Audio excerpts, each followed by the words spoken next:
Welcome to Fun and Games Side Quests. Every episode is a different host sharing a video game they love and why they love it.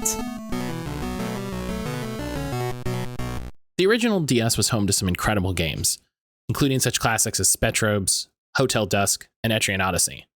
It was a console full of innovative ideas and interesting gameplay. Two screens allowed developers to display more info and more menus without breaking the flow of the game. JRPGs and tactical RPGs of the era really got a chance to shine, and we got quite a few of them. One of them is very near and dear to my heart, although it's one that I don't hear come up when people talk about some of the best games on the system. Hey everybody, I'm Matt Caulder, your non-binary gamer dad. You can find me over at twitch.tv/MattCaulder every weekday morning, where I'll be playing a hot new indie, a cool retro hit, or whatever catches my eye. I'm also host of the podcast What You Doin', an interview podcast where I talk to cool people about the amazing stuff that they're working on. What do you get when you take one of the longest running strategy series with Nobunaga's Ambition and combine it with one of the biggest names and adorable mascot monsters? You get Pokémon Conquest, a title with some fantastic ideas, even if they aren't fully realized. Released in 2012 for the Nintendo DS, Koei Tecmo brought players to the Ronsei region, a land where the characters of samurai warriors form bonds with Pokémon partners and battle to unite the land under one ruler.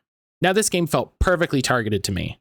After spending years playing Final Fantasy Tactics Advance 1 and 2, this had everything I enjoyed from those games. Managing a pixel sprite army, moving them around on a small grid map, managing their powers and growth between battles, capturing specific areas on an overworld and building them up.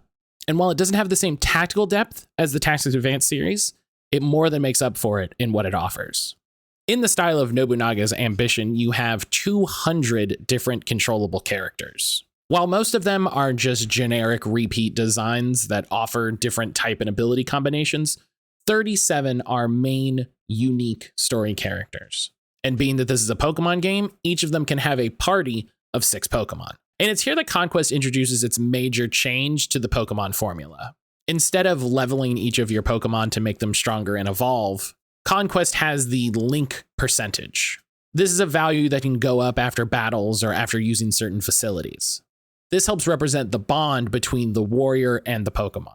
And what makes this interesting is each unit only has one Pokemon that they can get to 100% link percentage. They can only draw out the full strength of one specific Pokemon.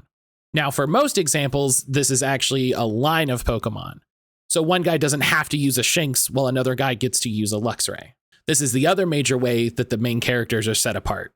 Each of them have multiple Pokemon they can achieve 100% links with, which mainly represent the pseudo-legendaries and legendary Pokemon available in the game. Our protagonist character actually gets 10 perfect partners, as it's Eevee, all of its evolutions, and Arceus itself. If you're familiar with strategy RPGs, then the gameplay won't have any surprises. In each scenario, you're moving between the top-down kingdom map and the isometric battle maps. The kingdom map is broken up into 17 spaces, which each represent one of the individual kingdoms. You'll start in the main area related to the character for that scenario, with a couple other warlords in your control. Each kingdom space can have a selection of buildings. All of them have a bank where you can invest gold to upgrade the space overall. Most will have a store where you can buy items, or a restaurant where you can restore your Pokemon's energy. The most exciting ones are the ones that have locations where Pokemon will spawn. Spawns are determined by the level of the location and sometimes which scenario you're playing. Most exciting are the rare Pokemon swarms, with Pokemon that won't appear anywhere else. Each turn, you'll send your warriors to one of these spaces to use one of the services, battle other warlords, or capture Pokemon. You'll likely spend a lot of time moving and restoring forces to prepare for upcoming battles. Battle maps look like they were pulled right out of Final Fantasy Tactics Advance. You'll field a group of up to 6 warriors on a small isometric grid map. Wild Pokemon encounters reuse a handful of maps, but each kingdom has a unique battle map for warlord battles that usually have some interesting gimmick. Some have teleporters or towers that you have to climb and change the banner, or staircases that only let one Pokemon through at a time. The interesting layer to this is how each Pokemon actually attacks. In Conquest, each Pokemon only has one move, which changes when they evolve. Eevee uses Quick Attack, which hits the square in front of it. If it evolves into Flareon, it changes to Fire Fang, which still hits the square in front of it, but now has a fire element. Vaporeon gets Hydro Pump and hits the 3 squares in front of it, and Jolteon's Thunderbolt hits a line of 3 squares 2 squares away from you. And yes, type advantage is still very much a thing.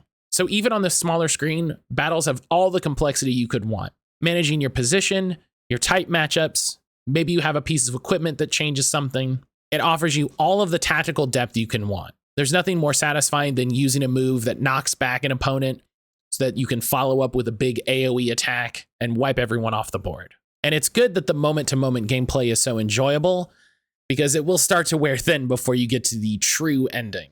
I mentioned there's 37 unique story characters. The game is made up of 37 scenarios focused around each one.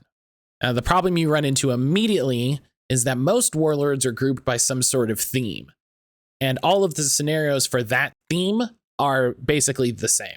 There are 7 scenarios in the Ronse's Greatest Beauties group, where you will play as most of the ladies, and it requires you to capture 7 kingdoms to win. Each of the 4 ninjas have a scenario where you have to capture 8 kingdoms. The scenarios for the 4 senior warlords in the game ask you to capture all 17 kingdoms on the map, but it's the exact same for the 8 junior warlords characters. And as much as I enjoy this game, I can very easily see this being the point that turns a lot of people off. The game is kind of explicitly asking you to play through the same scenarios multiple times with very little variance.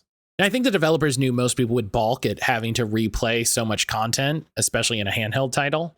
And that led to one of the more interesting features in this game, the warrior dex. So much like a Pokédex is a collection of all of the Pokemon that you've met, the warrior dex is a collection of all of your warriors. The game saves your Pokemon partners and link percentage between scenarios, which means if you spend the time building up your team and making sure they get the exact Pokemon that they want, that effort isn't wasted. As annoying as it can be to play through each of these individual scenarios, it's really great at the end when everyone has their best Pokemon fully leveled. It really feels like you're rewarded for spending all of that time. Now, sadly, it doesn't look like as many players were excited about this game as I was. Now, according to the only sales numbers I could find posted on Bulbapedia, the game failed to sell more than 500,000 copies after 2 years on store shelves, which doesn't seem like it was enough to secure it a sequel or even a port. We can be hopeful that in the Switch 2 era, they might add Nintendo DS games to Nintendo Switch Online. In doing research for this, I actually found a pretty interesting tidbit. A director at Nintendo pitched a crossover game between Pokemon and Fire Emblem. Conquest was already in production at that time, and it was deemed too similar, so they asked the director to come up with another idea. They ultimately decided on a collaboration game with Atlas. That game would turn into Tokyo Mirage Sessions. But that's a game for another episode. Thank you so much for listening, and happy gaming.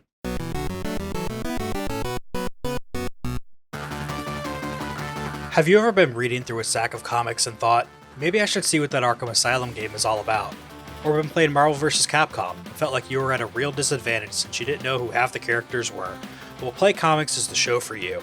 I'm Chris, and each episode we take a look at video games based on comic properties and how well they stick to that source material. So whether you know the comics and want to know how all those games work, or you know the games and want to find out where all this craziness came from, go check out Play Comics at playcomics.com or wherever you find your favorite podcasts.